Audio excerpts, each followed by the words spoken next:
Hello friends, in today's video we're going to be changing the air filter on this Hyundai i30. This particular model is 2014 and the location for the air filter is just here.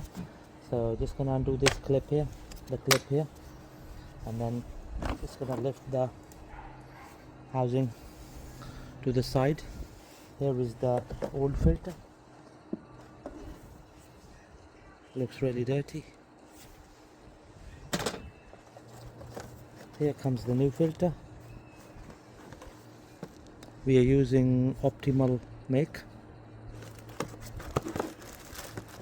We're just gonna pull it out of the packing.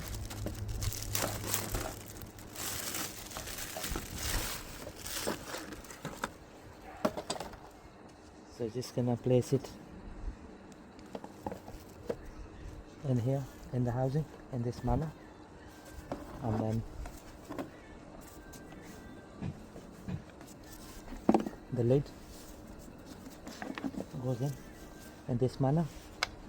Two clips, one there and one there. There we go friends. That's the air filter nicely been replaced on this Hyundai i30. I hope you find my videos helpful. Thank you very much for watching the video.